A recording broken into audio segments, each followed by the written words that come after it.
John 10 verse 10. யோவான் என்ன சுவிசேஷம் 10ஆம் அதிகாரம் 10ஆம் வசனம். These are the words of Jesus. The thief comes only to steal and kill and destroy. இயேசுவுடைய வார்த்தைகளை நாம் இங்கே பார்க்கிறோம். திருடன் திருடவும் கொல்லவும் அழிக்கவும் வருகிறான் என்று வேறொன்றுக்கும் வரான். I came that they might have life and might have it abundantly. நானும் அவைகளுக்கு ஜீவன் இருக்கவும் அது பரிபூரணப்படவும் வந்தேன். We know that the thief is Satan. இந்த திருடன் சாத்தான் என்பதை நாம் அறிந்திருக்கிறோம். So two things here which we need to think about. நாம் இங்கே இரண்டு காரியங்களை குறித்து தியானிக்க வேண்டியிருக்கிறது. One is that the thief has come to steal. ஒன்று திருடன் திருட வந்திருக்கிறான். And that Jesus came not only to give us life but to give us abundant life. ஆனால் இயேசுவோ நமக்கு ஜீவனை மாத்திரம் கொடுக்கவே அல்ல, அது பரிபூரணப்படவும் வந்தார். So the thief, his first aim is to prevent people from having that life. ஆகவே இந்த ஜீவனை மக்கள் பெற்றுவிடக் கூடாது என்பதை தடை செய்யும்படியாக அந்த திருடன் வருகிறான். So Satan's main aim is to prevent people in the world from receiving that life of Jesus. இந்த இயேசு கிறிஸ்துவினுடைய ஜீவனை மக்கள் பெற்றுவிடக் கூடாது என்பதிலேயே அந்த சாத்தான் குறியா இருக்கிறான். And if he cannot prevent you from getting forgiveness of sins, பாவ மன்னிப்பை பெற்றுக்கொள்ள தடை செய்ய முடியவில்லை என்றாலும், that means you discovered the truth and you got forgiveness of sins. நீங்கள் எப்படியோ சத்தியத்தை கண்டுபிடித்து விட்டீர்கள், பாவ மன்னிப்பை பெற்றுக்கொண்டு விட்டீர்கள். So you got out of the grip of the devil. ஆகவே இப்பொழுது பிசாசுடைய பிடியிலிருந்து வெளியே வந்து விட்டீர்கள்.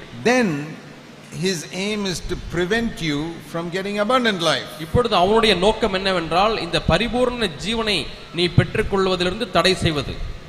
What is the difference between life and abundant life? ஜீவனுக்கும் பரிபூர்ண ஜீவனுக்கும் உள்ள வித்தியாசம் என்ன? Because Jesus said these are two different things. இவைகள் இரண்டுமே வித்தியாசமான காரியங்கள் என்று ஆண்டவர் இயேசு சொல்லி இருக்கிறார். I think of two pictures.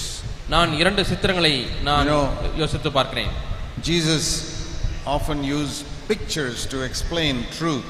இயேசு சத்தியங்களை விளக்கி சொல்லும்படிக்கு அவ்வப்பொழுது அவர் சில காட்சிகளை அவர்களுக்கு விவரித்து காண்பிக்கிறார். So picture in your mind a man who a very sick man who is lying in a hospital. ஒரு மனிதன் கடும் வியாதிப்பட்டு ஆஸ்பத்திரியிலே படுத்திருக்க கூடியதை நீங்கள் கற்பனை செய்து பாருங்கள். He is hardly able to breathe. He cannot get out of bed. அவனால் சுவாசிக்க முடியவில்லை, படுக்கையிலிருந்து எழுந்திருக்க முடியவில்லை.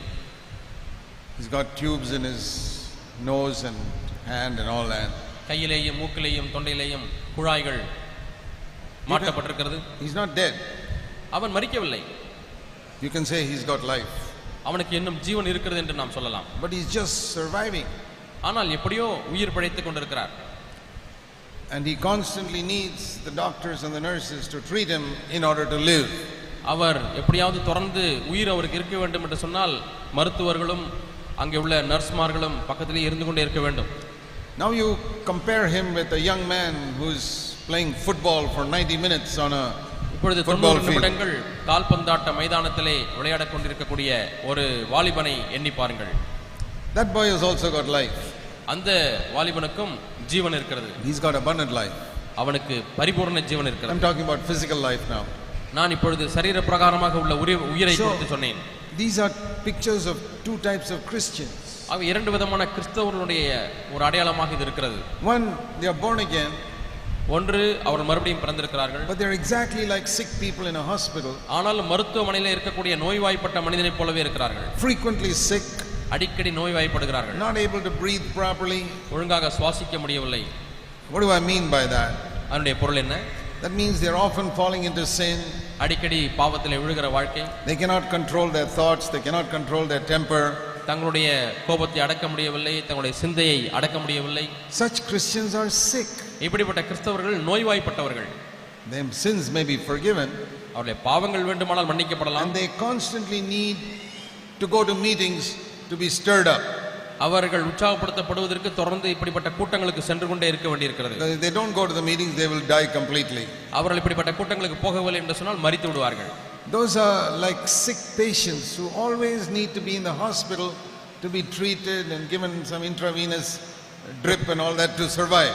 எப்பொழுதுமே அவர்கள் ஆஸ்பத்திரியில் நோய்வாய்ப்பட்டு கொண்டு படுத்துக்கொண்டே இருந்து அவர்களுக்கு ட்ரிப்ஸ் ஏறிக்கொண்டே இருக்க வேண்டும்.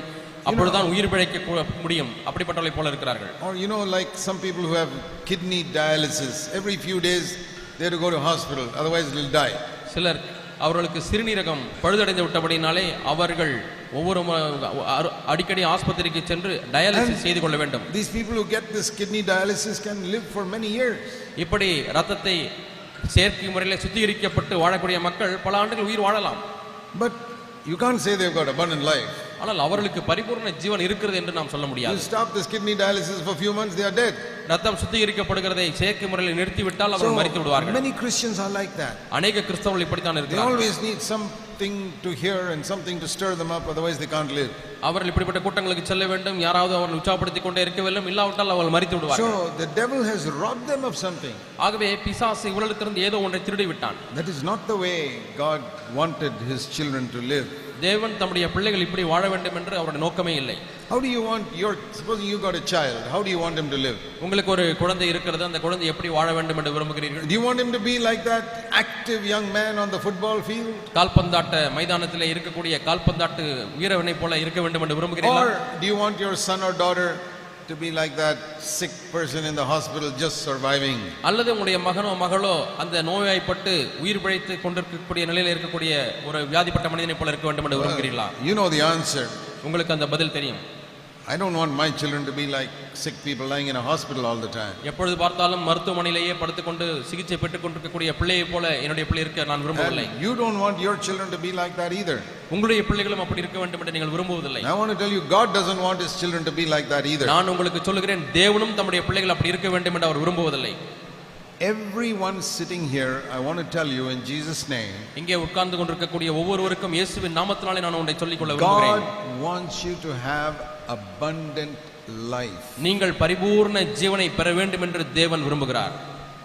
And this is a life described in the New Testament. இந்த ஜீவன் அல்லது வாழ்க்கையானது புதிய ஏற்பாட்டிலே விவரிக்கப்பட்டு சொல்லப்பட்டிருக்கிறது. And I will show you some of those verses. நீங்கள் அதிலே உள்ள ஒரு சில வசனங்கள் உங்களுக்கு காண்பிக்கிறேன். The example of a man like Paul who had this abundant life.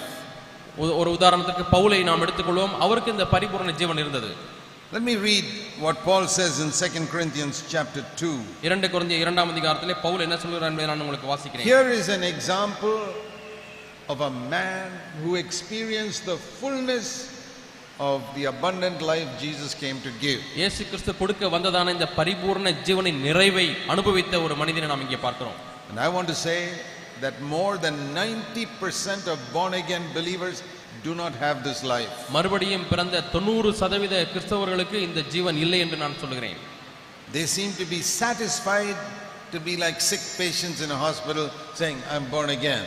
நான் மறுபடியும் பிறந்து இருந்தாலும் நோய்வாய்ப்பட்டிருக்கக்கூடிய விசுவாசிகளைப் போல மனிதர்களைப் போலவே காணப்படுகிறார்கள், அதிருப்தியுற்று இருக்கிறார்கள். We can say that those 90% of believers, the thief has come and stolen something from them. இந்த 90% மறுபடியும் பிறந்த கிறிஸ்தவர்களை குறித்து நாம் என்ன சொல்லலாம் என்றால், இவர்களிடத்திலிருந்து சாத்தான் ஒன்றை திருடி விட்டான்.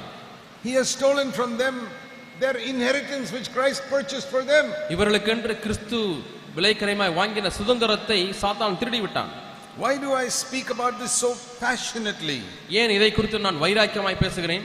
Because the devil robbed me after I was born again for 16 years of this abundant life. நான் மறுபடியும் பிறந்த பிறகு 16 ஆண்டுகளாக இந்த பரிபூர்ண ஜீவனை பிசாசினிடத்திலிருந்து திருடி விட்டான். I was sure I was born again. நான் மறுபடியும் பிறந்திருக்கிறேன் என்ற நிச்சயத்தை பெற்றிருந்தேன். My sins were all forgiven. என்னுடைய பாவங்கள் எல்லாம் மன்னிக்கப்பட்டிருந்தது. If I died, I knew I would go to heaven. அப்பொழுது நான் மரித்திருந்தாலும் பரலோகத்துக்கு போவேன் என்ற நிச்சயத்தை பெற்றிருந்தேன். But every day I was defeated by sin.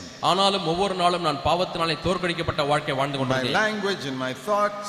என்னுடைய மொழி, என்னுடைய சிந்தை. I loved money. நான் பணத்தை நேசித்தேன். Love of money is a terrible sickness which most Christians don't even think is a sickness. அநேக கிறிஸ்தவர்கள் வியாதி என்று எண்ணுவதில்லை. பண ஆசை என்பது அவ்வளவு கொடிய நோய், அதை நோய் என்று கூட எண்ணுவதில்லை. The Bible says the love of money is a root of all types of evil. பண ஆசை எல்லா தீமைக்கும் வேரா இருக்கிறது என்று வேதம் சொல்லுகிறது. Have you read that? அதை வாசித்திருக்கிறீர்களா? It says in 1 Timothy 6. 1 தீமோத்தேயு 6ஆம் அதிகாரத்தில் இந்த வசனம் காணப்படுகிறது. The love of காணப்படுகிறது. money is a root of all sorts of evil. பண ஆசை எல்லா தீமைக்கும் வேரா இருக்கிறது. Have you read that in your Bible? உங்களுடைய வேதத்தில் இந்த வசனத்தை வாசித்திருக்கிறீர்களா? What is the root of all types of evil. எல்லா விதமான தீமைகளுக்கும் வேறாயிருப்பது எது? Love of money. பண ஆசை. And Christian leaders have it. கிறிஸ்தவ தலைவர்கள் இதை வைத்திருக்கிறார்கள், பண ஆசையை கொண்டிருக்கிறார்கள். Pastors have it. கிறிஸ்தவத்திலே பாஸ்டர்மார்களுக்கு பண ஆசை இருக்கிறது. What do they have? அவர்களுக்கு என்ன இருக்கிறது? In their life, அவருடைய வாழ்க்கையிலே the root of all sorts of evil. எல்லா விதமான தீமைக்கும் உள்ள வேர் அவருடைய வாழ்க்கையிலே காணப்படுகிறது. How can they help you when they have got the root of all sorts of evil inside them? எல்லா தீமைக்கும் உள்ள வேரே அவர்களுக்குள்ளே இருக்கும் பொழுது அவர்கள் எப்படி உங்களுக்கு உதவி செய்ய முடியும்? Do you believe the Bible or do you believe this is all wrong? நீங்கள் வேதத்தை உண்மையாலுமே நம்புகிறீர்களா அல்லது இது தவறு என்று எண்ணுகிறீர்களா? You may not think this is the root of all sorts of evil. எல்லா தீமைக்கும் வேர் இது என்று நீங்கள் எண்ணாமல் இருக்கலாம். But the Bible says that. ஆனால் வேதம் அப்படி சொல்லுகிறதே. And I believe it. நான் இதை நம்புகிறேன். And it says people who go after that will destroy themselves. It's with ruin and destruction, it says in verse 9. 9ஆம் வசனத்திலே வாசிக்கிறோம், அது மனுஷரை கேட்டிலும் அழிவிலும் அமிழ்த்துகிறது, அதை இச்சித்து வழுவி போகிறார்கள். It's a cancer. அது ஒரு கொடிய புற்றுநோய் போல இருக்கிறது. The apostles were free from it. அப்போஸ்தலர்களோ இதிலிருந்து விடுதலை பெற்றவர்களாக இருந்தார்கள். They made money their servant. Money was not their master. அவர்களுக்கு பணம் என்பது ஒரு வேலைக்காரனை போல இருந்தது, அவர்களுக்கு எஜமானனை போல இல்லை.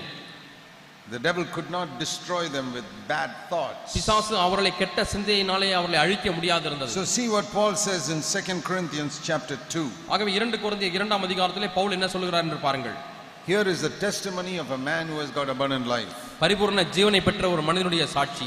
The thief came to him but could not steal anything from Paul's life. திருடன் பவுலிடத்திலே வந்தான், ஆனால் பவுலுடைய வாழ்க்கையிலிருந்து ஒன்றையும் அவன் திருட முடியவில்லை. And now that I have understood the truth in the last more than 30 years, கடந்த 30 ஆண்டுகளுக்கு மேலாக இந்த சத்தியத்தை நான் விளங்கிக் கொண்டபடினாலே I decided one thing. நான் ஒன்றை தீர்மானித்தேன். Satan is not going to steal from me my inheritance in Christ. கிறிஸ்துவுக்குள்ளாய் எனக்கு இருக்கக்கூடிய சுதந்திரத்தை ஒரு நாளும் சாத்தான் திருடக்கூடாது என்பதை நான் தீர்மானித்துக் கொண்டேன். That is the burden with which we have this public meeting. இந்த பாரத்தோடு கூட தான் இந்த பொது கூட்டங்களை நாம் நடத்துகிறோம். We don't conduct this meeting to get anything from you. உங்களிடத்தில் எதையாவது பெற்றுக்கொள்ளலாம் என்பதற்காக இந்த கூட்டங்களை நடத்தவில்லை. That's why we don't even take a collection in these meetings. ஆகவே தான் இந்த கூட்டங்களிலே காணிக்கையை கூட உங்களுடைய காணிக்கையை வசூலிப்பதில்லை.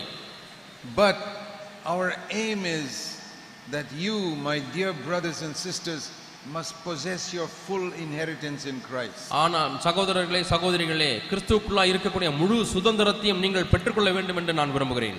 600,000 Israelites came out of Egypt. எகிப்திலிருந்து 600,000 மக்கள் வெளியே வந்தார்கள். Only 2 out of them possessed their inheritance. அதிலே 2 பேர் மட்டுமே தங்களுடைய சுதந்திரத்தை பெற்றுக்கொண்டார்கள். Do you read that as a warning? இதை நீங்கள் ஒரு எச்சரிப்பாய் வாசிக்கிறீர்களா? Coming out of Egypt is a picture of life. எகிப்திலிருந்து வெளியே வருவது ஜீவனை பெற்றுக்கொள்வதற்கு உள்ள ஒப்பாய் இருக்கிறது. Entering Canaan is a picture of abundant life. கானானுக்குள்ளாய் பிரவேசிப்பது என்பது பரிபூரண வாழ்க்கைக்கு ஒப்பாய் இருக்கிறது. That's what Paul had. இதைத்தான் பவுல் பெற்றுக்கொண்டார். See how he describes it. இங்கே எப்படி அதை விளக்குகிறார் என்று பாருங்கள். 2 Corinthians chapter 2 verse 14. 2 கொரிந்தியர் 2ஆம் அதிகாரம் 14ஆம் வசனம். Thanks be to God who always leads us in his triumph in Christ. கிறிஸ்துவுக்குள் எப்பொழுதும் எங்களை வெற்றி சிறக்க பண்ணி எல்லா இடங்களிலேயும் அவரை கொண்டு அறிகிற அறிவின் வாசனை வெளிப்படுத்துகிற தேவனுக்கு ஸ்தோத்திரம். He doesn't say I've got it. எனக்கு நானாகவே பெற்றுக்கொண்டேன் என்று சொல்லவில்லை. God makes me live in triumph in Christ. He gives the glory to God. அந்த மகிமையை தேவனுக்கே செலுத்துகிறார். தேவன் தான் என்னை வெற்றி சிறக்க பண்ணுகிறார். He is living in victory always. அவர் எப்பொழுதும் வெற்றியான வாழ்க்கையிலே வாழ்ந்து கொண்டிருக்கிறார். But he doesn't say I did it myself. நானாக இந்த வெற்றி வாழ்க்கையை வாழ்கிறேன் என்று சொல்லவில்லை. God who did it. தேவன் தான் இதை செய்தார் என்று சொல்கிறார். எனக்குள்ளாக. It's like when the disciples went fishing and Jesus filled their boat with fish. சீஷர்கள் அங்கே மீன் பிடிக்க சென்ற பொழுது இயேசு அந்த படகை மீன்களினாலே நிரப்பினார். Their boat was full of fish. அவருடைய படகு மீன்களினாலே நிறைந்திருந்தது. But they couldn't take the glory for themselves as if they had got it. அவர்கள் நாங்கள் தான் இந்த மீன்களை பிடித்தோம் என்றதான மகிமை அவர்களால் எடுத்துக்கொள்ள முடியவில்லை. They said Jesus did it. இயேசு இதை செய்தார் என்று சொன்னார். The same thing Paul is saying here. இதே காரியத்தை தான் பவுல் இங்கே சொல்கிறார். I've got an abundant life. நான் இப்பொழுது ஒரு பரிபூரண ஜீவனை பெற்றுக்கொண்டேன். I am living in victory. நான் வெற்றியுள்ள வாழ்க்கை வாழ்ந்து கொண்டிருக்கிறேன். You say, Paul, how often are you living in victory? Pavul எவ்வளவு அடிக்கடி நீங்கள் வெற்றி வாழ்க்கை வாழ்ந்து கொண்டிருக்கிறீர்கள் என்று கேட்கலாம். Please see in your Bible verse 14. உங்களுடைய வேதாகமத்தில் 2 கொரிந்தியர் 2:14 பாருங்கள். Always. எப்பொழுதும். Do you know the meaning of always? எப்பொழுதும் என்ற வார்த்தையினுடைய அர்த்தம் உங்களுக்கு தெரியுமா? 24 hours a day, 7 days a week. ஒரு நாளில் 24 மணி நேரங்களும் ஒரு வாரத்தில் 7 நாட்களும். Now if I were to tell you நான் உங்களை பார்த்து சொல்கிறேன் என்று வைத்துக் that கொள்வோம், it is possible to live in victory in Christ 24 hours a day, 7 days a week. ஒரு நாளில் 24 மணி நேரமும் ஒரு வாரத்தில் 7 நாட்களும் வெற்றியுள்ள வாழ்க்கை கிறிஸ்துவுக்குள்ளாய் வாழ முடியும் என்று சொல்வேனாகில், You will say it is impossible. நீங்கள் என்ன சொல்வீர்கள்? அது கூடாத காரியம் என்று. In other words, you are saying Paul is a liar. He could not have lived like that. இன்னொரு விதத்திலே சொல்லப் போனால் நீங்கள் என்ன சொல்லுகிறீர்கள் என்று சொன்னால், பவுல் பொய் சொல்லுகிறார், அப்படி அவர் வாழ்ந்திருக்க முடியாது என்று சொல்கிறீர்கள். But you also say that the Bible is the word of God. ஆனாலும் அதே சமயத்திலே வேதம் தேவனுடைய வார்த்தை என்று சொல்கிறீர்கள். Has the Holy Spirit made Paul tell a lie here? பரிசுத்த ஆவியானவர் பவுல் இங்கே ஒரு பொய்யை சொல்லும்படியாய் செய்து விட்டாரா? Or is it possible that Paul was like those two people who entered Canaan? அல்லது அந்த 2 பேர் கானானுக்குள்ளே பிரவேசித்தார்களே, அதே போல பவுல் இருக்கிறாரா? And most of us are like the 600,000 who have not entered Canaan. கானானுக்குள்ளே பிரவேசிக்காத மீதியுள்ள மக்களைப் போல நம்மில் அநேகர் காணப்படுகிறோமோ? Like Jesus said, இயேசு சொன்னது போல, I have come that you might have life and abundant life. உங்களுக்கு ஜீவன் உண்டாயிருக்கவும் அந்த ஜீவன் பரிபூர்ணப்படவும் நான் வந்தேன்.